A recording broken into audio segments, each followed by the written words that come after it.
Jaya Radha Madhava Punya Vihari.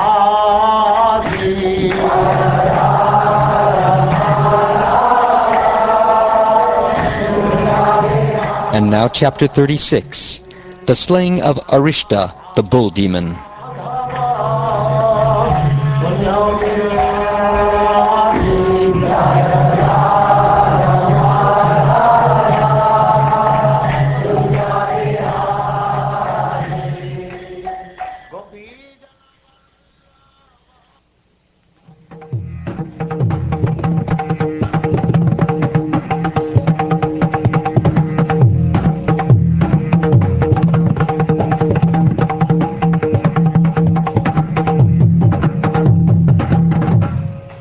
Shukdev Goswami said, the demon Arishta then came to the cowherd village. Appearing in the form of a bull with a large hump, he made the earth tremble as he tore it apart with his hooves. Arishtasura bellowed very harshly and pawed the ground.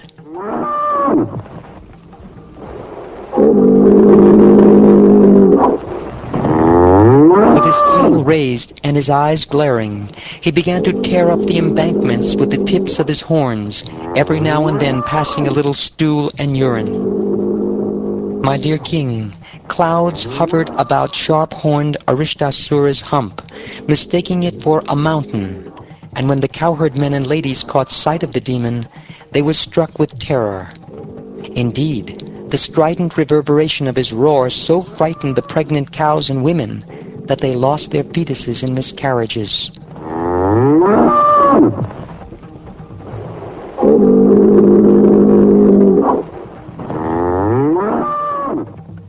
The domestic animals fled the pasture in fear, O king, and all the inhabitants rushed to Lord Govinda for shelter, crying, Krishna, Krishna! When the Supreme Lord saw the cowherd community distraught and fleeing in fear, he calmed them, saying, don't be afraid. Then he called out to the bull demon as follows. You fool! What do you think you're doing, you wicked rascal, frightening the cowherd community and their animals when I am here just to punish corrupt miscreants like you?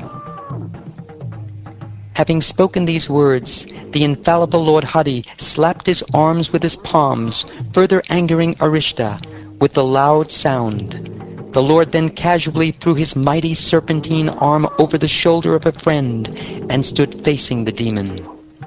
Thus provoked, Arishta pawed the ground with one of his hooves, and then, with the clouds hovering around his upraised tail, furiously charged Krishna.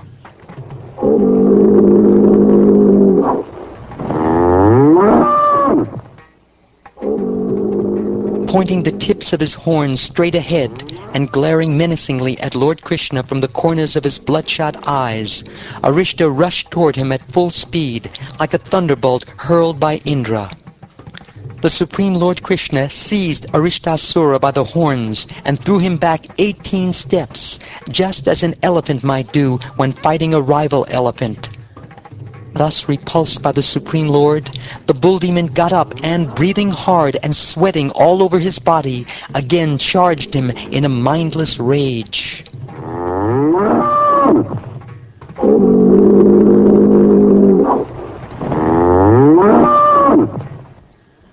As Arishta attacked, Lord Krishna seized him by the horns and knocked him to the ground with his foot.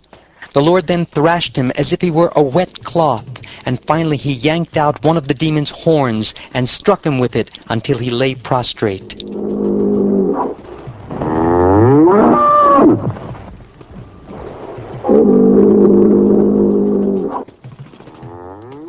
Vomiting blood and profusely excreting stool and urine, kicking his legs and rolling his eyes about, Arishtasura thus went painfully to the abode of death. The demigods honored Lord Krishna by scattering flowers upon him.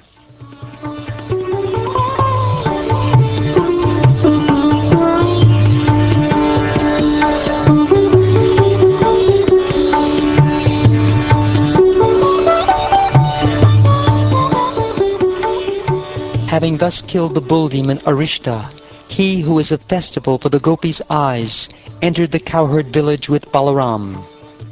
After Aristasura had been killed by Krishna, who acts wonderfully, Narad Muni went to speak to King Kamsa. That powerful sage of godly vision addressed the king as follows.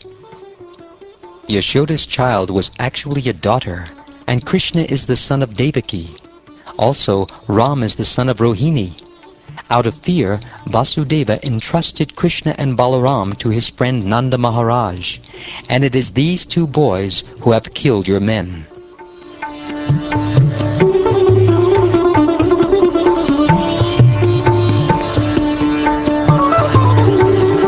Upon hearing this, the master of the Bhojas became furious and lost control of his senses. He picked up a sharp sword to kill Vasudeva. But Narad restrained Kamsa by reminding him that it was the two sons of Vasudeva who would cause his death. Kamsa then had Vasudeva and his wife shackled in iron chains. After Narad left, King Kamsa summoned Keshi and ordered him, "Go kill Ram and Krishna." The king of the Bhojas next called for his ministers, headed by Mushtika, Chanura, Shala, and Toshala, and also for his elephant keepers. The king addressed them as follows. My dear heroic Chanura and Mushtika, please hear this. Ram and Krishna, the sons of Anakadundubi, or Vasudeva, are living in Nanda's cowherd village. It has been predicted that these two boys will be the cause of my death. When they are brought here, kill them on the pretext of engaging them in a wrestling match.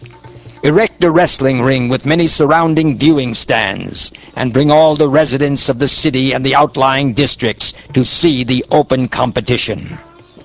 You, elephant keeper, my good man, should position the elephant Kuvalayapida at the entrance to the wrestling arena, and have him kill my two enemies. Commence the bow sacrifice on the Chaturdashi day in accordance with the relevant Vedic injunctions.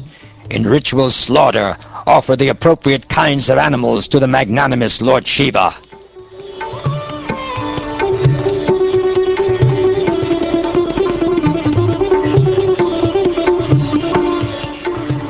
Having thus commanded his ministers, Kamsa next called for Akrura, the most eminent of the Yadus. Kamsa knew the art of securing personal advantage, and thus he took Akrura's hand in his own and spoke to him as follows. My dear Akrura, most charitable one, please do me a friendly favor out of respect. Among the Bhojas and Vrishnis, there is no one else as kind to us as you. Gentle Akrura, you always carry out your duties soberly, and therefore I am depending on you, just as powerful Indra took shelter of Lord Vishnu to achieve his goals. Please go to Nanda's village, where the two sons of Anakadundubi are living, and without delay bring them here on this chariot. The demigods who are under the protection of Vishnu have sent these two boys as my death.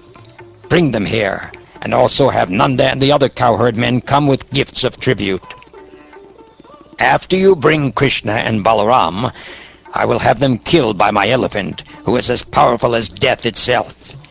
And if by chance they escape from him, I will have them killed by my wrestlers, who are as strong as lightning.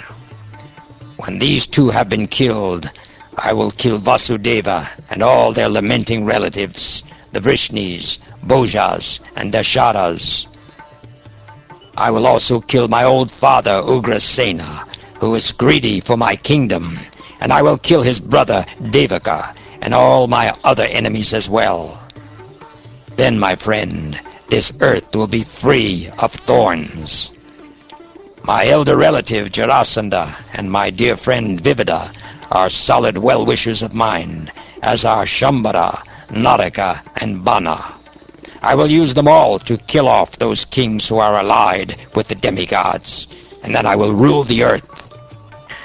Now that you understand my intentions, please go at once and bring Krishna and Balaram to watch the bow sacrifice and see the opulence of the Yadu's capital.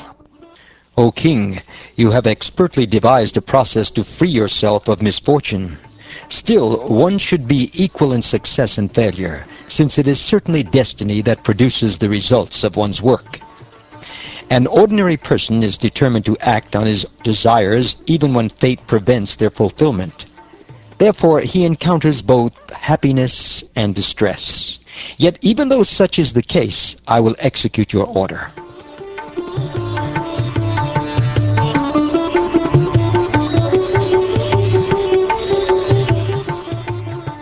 Having thus instructed Akrura, King Kamsa dismissed his ministers and retired to his quarters, and Akrura returned home.